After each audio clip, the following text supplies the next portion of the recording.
ghosts. Why? Well, they ride on the air. Like an air car? Sort of. What are you building, Jamie? It's our house. Can't you tell? Yes, but you haven't finished it. What did I forget? What's this room? That's the center where I go to school. Yes? That's where the computer lives, and where I go to sleep, and where you and Daddy sleep. And where we go to swim, and where we see the ball game. And the symphony. What did I... Well, you left out the room where you're supposed to scrub behind your ears. Oh, yeah. The bath court. Right. And there's one more, the health center. Where Daddy exercises is measured? Right. How does the computer know everything? I mean like how many times to exercise and all. I haven't the faintest notion. That's just too much for your old mother to understand. Old? You're not so old. Well, I'll be 44 next year.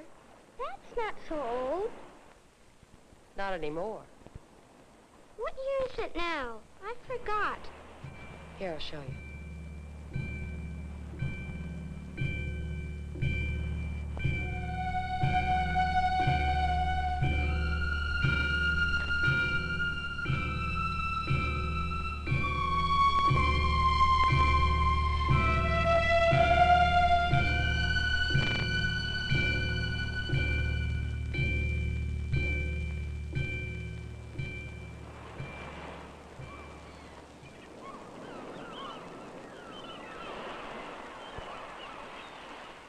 $1999 AD. More than a generation away, and yet dreams travel faster than light. And even now, scientists and planners are shaping the lives of our children who will live in the 21st century. How will they live? Perhaps in a honeycombed structure like this, the oldest, strongest natural shape known. Hexagon modules that grow with a family's size and interests.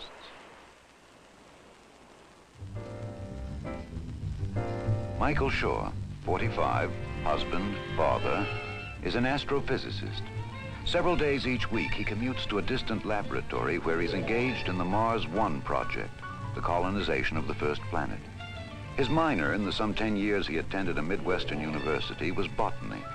It is one of his many continuing hobbies. He is engrossed on this sunny morning in the study of the cellular structure of a new exotic fruit tree. Hopefully, his experiments will produce a giant peach with a thick protective skin much like that of a tangerine. This is one of the many 21st century devices or appliances that are part of the everyday life of the Shaw family.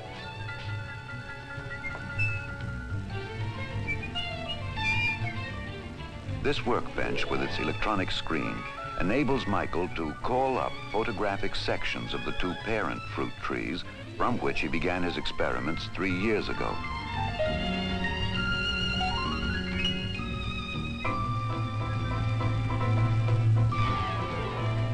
At that time, he stored the two photographic images in the central home computer, which is secretary, librarian, banker, teacher, medical technician, bridge partner, and all-around servant in this house of tomorrow.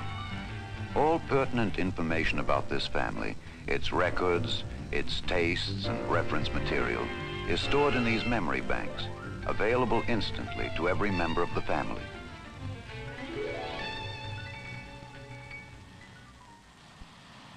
Master James Shaw, 8 years old, student, attends formal school 2 mornings a week. Much of his education, however, is carried on in a kind of education center within the home.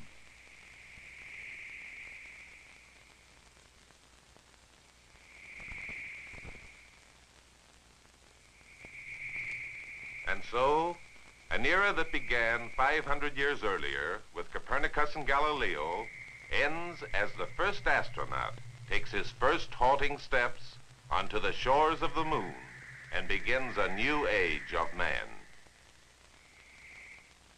His assignments are programmed into the home computer and fed into teaching machines, which allow him to progress as rapidly as his awakening mind can absorb the audio-visual lessons.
This is Lecture 102.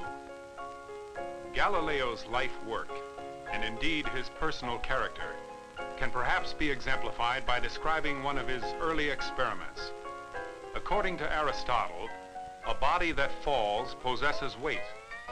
Those that do not fall have no weight. Since air does not fall, it has no weight. Galileo decided to examine this conclusion in his own fashion.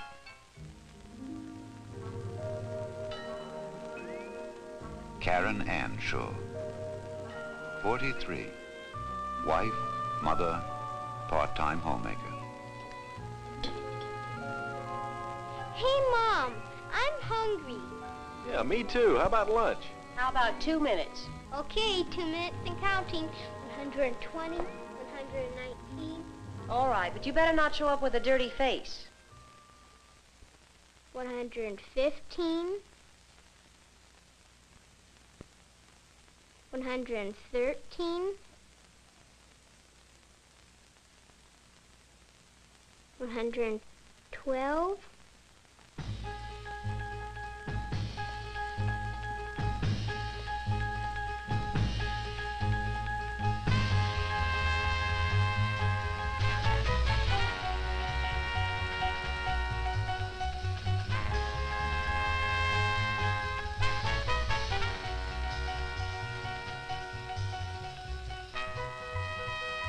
Mike, how about chicken salad? Cheese omelet? Cheeseburger, some French fries, and a nice cold bottle of beer. I'll see.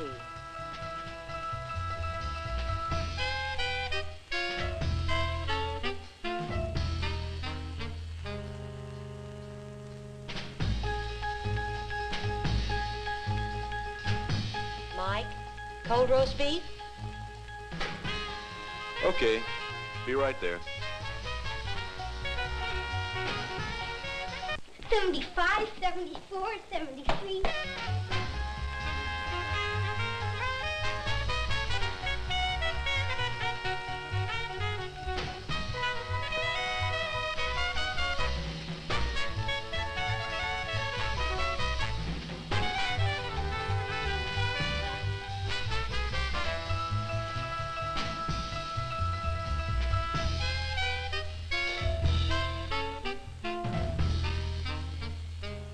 $39, $38, $37, $36.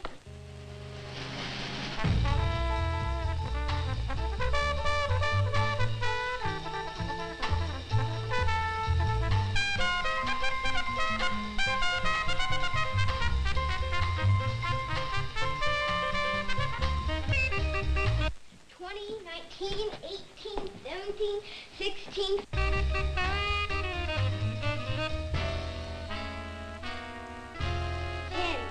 9, 8, 7, 6, 5, 4, 3, 2, 1. And luncheon is served. Split-second lunches, color-keyed disposable dishes, all part of the instant society of tomorrow, a society rich in leisure and taken for granted comforts. At the turn of the next century, most food will be stored frozen in individual portions. The computer will keep a running inventory on all foodstuffs, and suggest daily menus based on the nutritional needs of the family. When the meal has been selected, the various portions are fed automatically into the microwave oven for a few seconds of thawing or warming. The house of 1999 will be virtually maintenance-free. A central atmospheric system will maintain constant year-round temperatures and control humidity, bacteria, pollen, and dust. Clothing of the non-disposable variety will be stored in cleaning closets, where a chemical vapor atmosphere and an ultrasonic vibrator will remove dirt particles. Fingertip shopping will be one of the many homemakers' conveniences. This video console will be channeled into the store of her choice. There, a camera will scan a display of wares, which she will select by push button.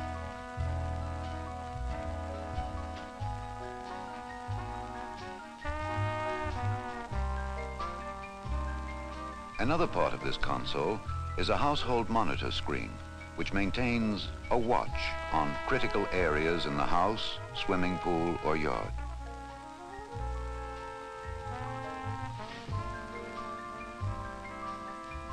What the wife selects on her console will be paid for by the husband at his counterpart console.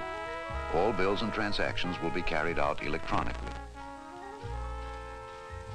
A central bank computer will debit the family's account the amount of purchases and credit the department store, for example, informing the family's home computer at the same time. Father, at the touch of a button, receives an instantaneous printed copy of his budget, the amount of taxes he owes, the payments left on the car, and so forth. All documents and household records are available on the video screen for immediate reference. Also at his disposal is an electronic correspondence machine, or home post office, which allows for instant written communication between individuals anywhere in the world. To maintain these and hundreds of complex electronic circuits, a monitor checks all circuits every few seconds, inserts a backup circuit if and when trouble develops, and alerts the communal service agency for replacement.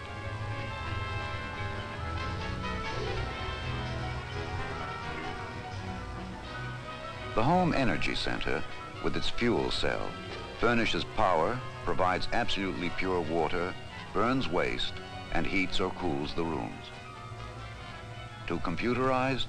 Too cold?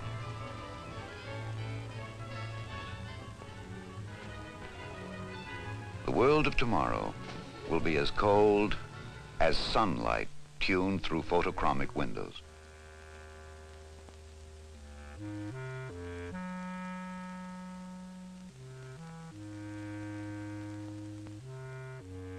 It will be as wide as the ocean, which provide not only recreation for the adventurous, but an increasing variety of hydra-cultured exotic fresh foodstuffs. And tomorrow will be as happy as music. Hey, Chopin, what's up? Oh, playing a song. Ah, what's it called? I forgot. You faker. How about playing the song we learned yesterday? Okay.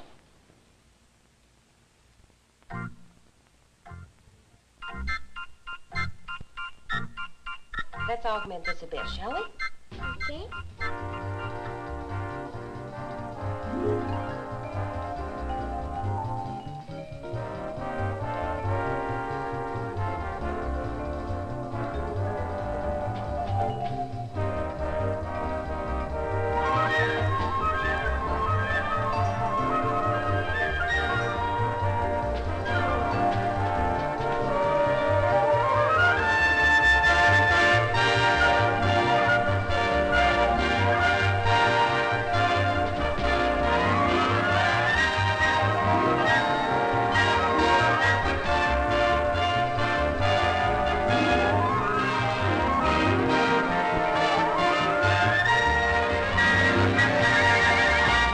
Yes, life will be richer, easier, healthier, as space-age dreams come true. As part of his everyday regime, Michael Shaw enters this home health center. He lies for perhaps 15 seconds on a kind of medical couch. His weight, temperature, pulse, respiration, blood pressure, and electrocardiogram are routinely recorded. At the same time, his body is scanned for any isolated temperature pockets that signal oncoming disease or a localized infection.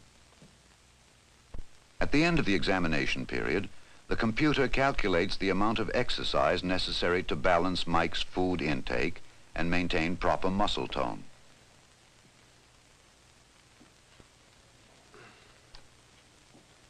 Exercise requirements: 8½ minutes bicycle, 6 minutes programmed calisthenics. Oh, that's ridiculous.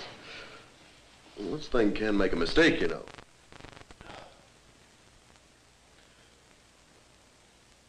Your weight increase over 30 days, 1.1 kilograms. Repeat exercise requirements: 8½ minutes bicycle, 6 minutes programmed calisthenics. Confirm, please. Confirm, please.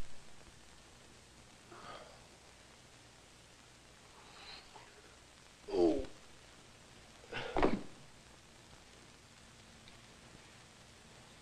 The computer now relays any important physical changes to a central community medical center, where Mike's personal physician will be alerted for further diagnosis. At conclusion of the exercise period, the pertinent data are again recorded for comparison with pre-exercise measurements. The results are again forwarded to the community medical center for further study if necessary. If the computerized life occasionally extracts its pound of flesh, it holds out some interesting rewards.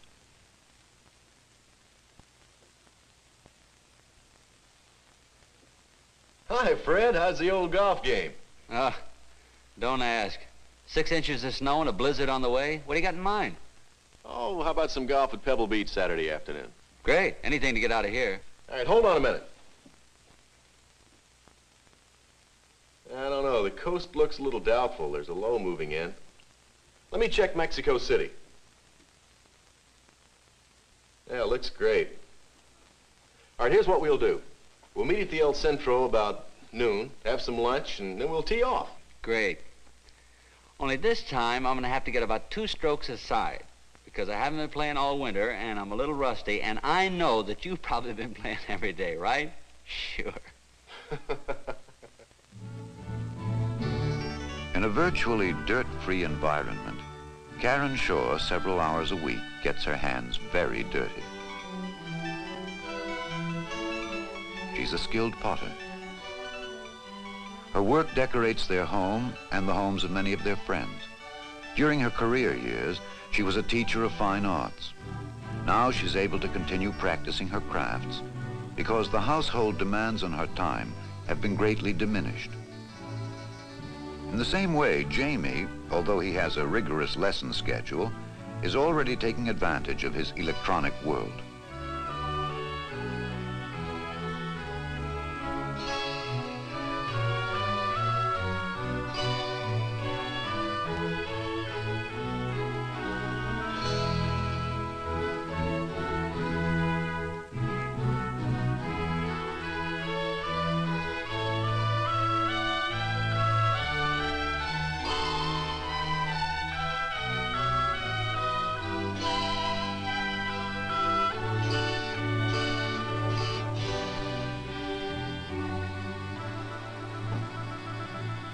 Who's your worthy opponent? Dad? Oh. I'm replaying that game we had Sunday. He's a little loose with his queen, and I want to see if I can work that trap that Bobby Fischer used in the World Games. Your dad will be home soon. Why don't you wait and play him live? Okay. Well, I've got things to do in the kitchen. I think I'll help you.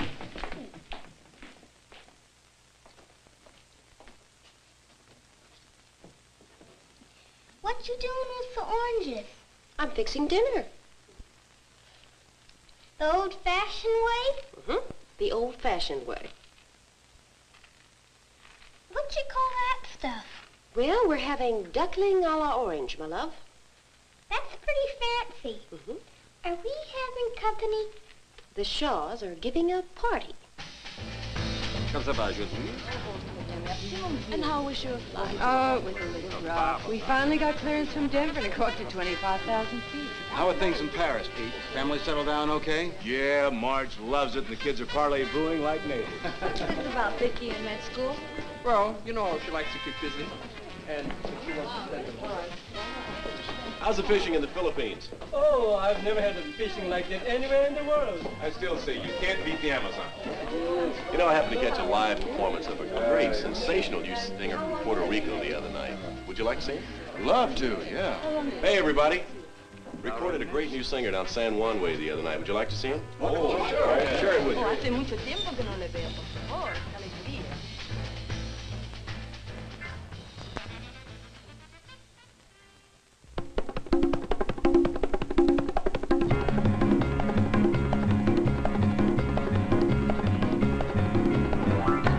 Cuando sale de La Habana, válgame Dios,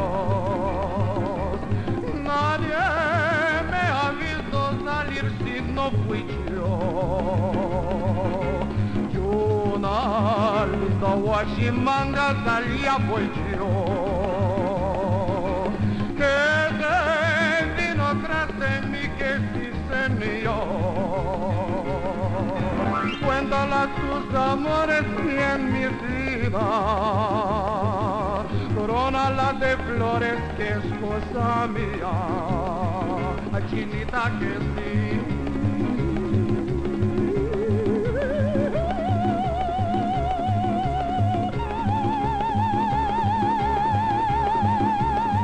Ay, que dame tu amor.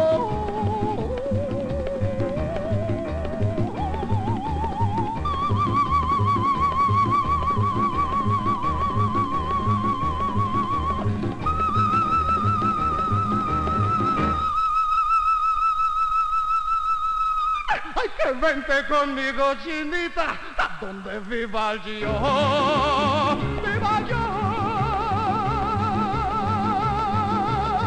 viva yo.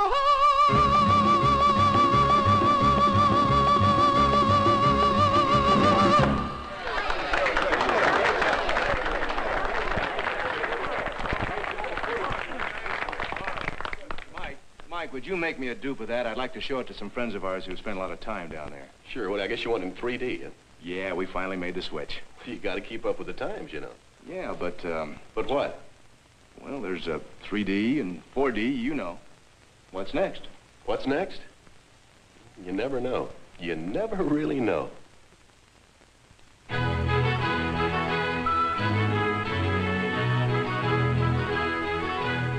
What's next? The things you've seen are technically possible. It remains only to apply what we now know to fulfill these dreams of tomorrow.